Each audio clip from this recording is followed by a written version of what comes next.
आज का मनुष्य बाहर से जितना सक्रिय दिखता है, भीतर से उतना ही थका हुआ है। हंसते चेहरे, व्यस्त दिनचर्या और भरी हुई जिंदगी के पीछे एक गहरी चुप्पी छिपी रहती है। यह चुप्पी अकेलेपन की नहीं, बल्कि उस अशांति की है जिसे शब्दों में व्यक्त करना कठिन होता है। बिना किसी स्पष्ट कारण के मन उदास हो जाता है। कभी डर, कभी बेचैनी, कभी भविष्य की चिंता और कभी अतीत की स्मृतियां मन को जकड़ लेती हैं। लोग इसे मानसिक दबाव कहते हैं, कोई इसे चिंता का नाम देता है, कोई अवसाद समझ लेता है। लेकिन सच्चाई यह है कि यह आत्मा की थकान है। यह वह अवस्था है जहां भीतर से एक पुकार उठती है, अब मुझे विश्राम चाहिए, अब मुझे शांति चाहिए। जब यह पुकार गहरी हो जाती है, तब मनुष्य किसी ऐसे सहारे की ओर खींचने लगता है जो तर्क से परे हो। ऐसे समय में यदि कोई व्यक्ति अनायास ही महादेव का नाम लेने लगता है, तो यह संयोग नहीं होता, यह एक आंतरिक बुलावा होता है। शुरुआत में नाम जप बस शब्दों का दोहराव लगता है। मन पूछता है, इससे क्या बदल जाएगा? लेकिन शिव का मार्ग प्रश्नों से नहीं, अनुभव से खुलता है। धीरे धीरे मन का कोलाहल कम होने लगता है।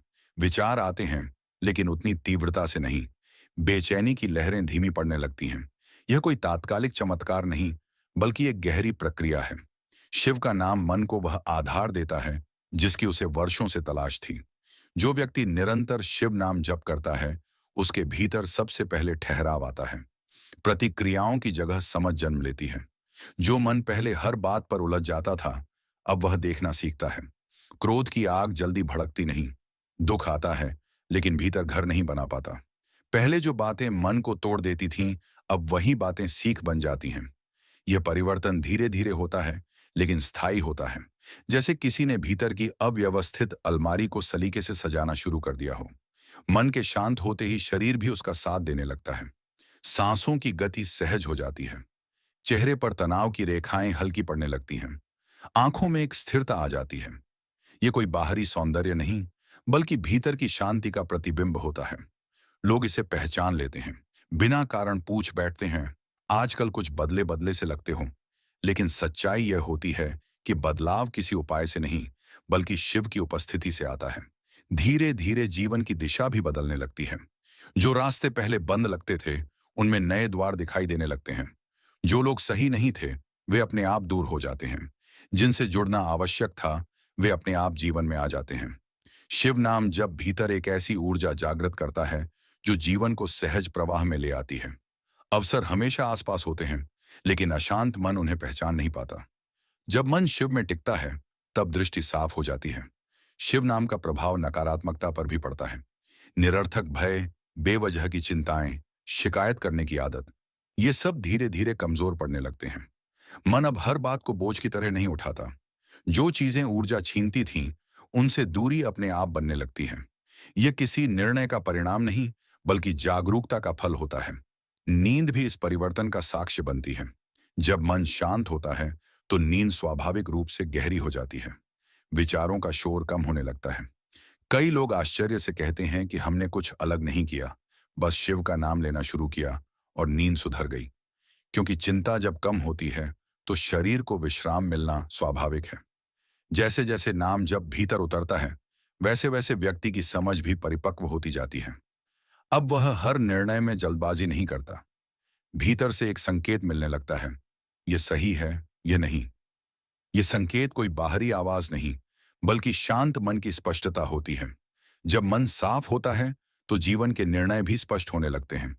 शिव नाम जप का प्रभाव कर्मों पर भी पड़ता है। भीतर वर्षों से जमा भावनाएं, डर, अपराध बोध, क्रोध, लालसा, ये सब ऊर्जा बनकर मन पर भार डालती हैं। शिव का नाम उस भार को धीरे धीरे हल्का करता है। जैसे अग्नि में डालकर अशुद्धियां भस्म हो जाती हैं, वैसे ही नाम जप भीतर की भारी ऊर्जा को शुद्ध करने लगता है। एक समय ऐसा आता है जब व्यक्ति स्वयं महसूस करता है कि भीतर का बोझ उतर गया है। जब यह बोझ उतरता है, तब व्यक्ति की उपस्थिति ही परिवर्तन लाने लगती है। वह बिना कुछ कहे भी शांति फैलाने लगता है। लोग उसके पास बैठकर सहज महसूस करते हैं। यह कोई प्रयास नहीं होता, बल्कि भीतर की स्थिरता का प्रभाव होता है। शिव नाम जप मन को इतना हल्का कर देता है कि जीवन फिर से सरल लगने लगता है। जीवन में हर व्यक्ति के जीवन में एक ऐसा मोड़ आता है जहां सब कुछ बिखरता हुआ लगता है। जब लगता है कि अब सहने की शक्ति नहीं बची। कुछ लोग उस समय टूट जाते हैं, कुछ भटक जाते हैं, लेकिन जो व्यक्ति उस क्षण शिव का नाम पकड़ लेता है, वही संभलता है। क्योंकि जब सब सहारे छूट जाते हैं, तब महादेव स्वयं सहारा बनते हैं।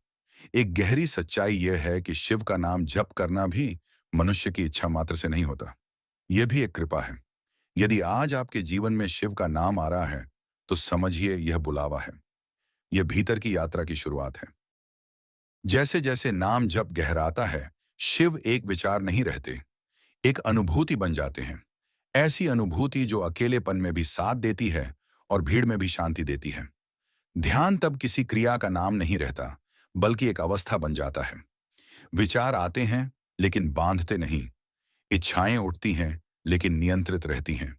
शिव का मार्ग उतार चढ़ाव से भरा है। कभी भक्ति का रस छलकता है, कभी शुष्कता आती है। जब मन सूना लगे, तब यही समय होता है धैर्य का। उस समय नाम जप को छोड़ना नहीं, बल्कि और गहराई से पकड़ना चाहिए। क्योंकि शिव पहले भीतर की परतें हटाते हैं, फिर स्वयं प्रकट होते हैं। दिखावे से दूर रहना ही शिव भक्ति का सार है। बाहरी चिन्ह तभी अर्थ रखते हैं, जब भीतर विनम्रता हो। शिव को शब्द नहीं, भाव चाहिए। सच्चा साधक वही है जो हर दिन और अधिक झुकना सीखता है। अंत में बस यही समझिए, शिव का नाम कोई साधारण शब्द नहीं है। यह आत्मा का सहारा है। यदि यह नाम आपके जीवन में आया है, तो इसे अपना सौभाग्य समझिए। अभी से, इसी क्षण, अपने श्वास के साथ शिव का नाम जोड़िए। यही सबसे बड़ी साधना है। यही सबसे बड़ा वरदान है।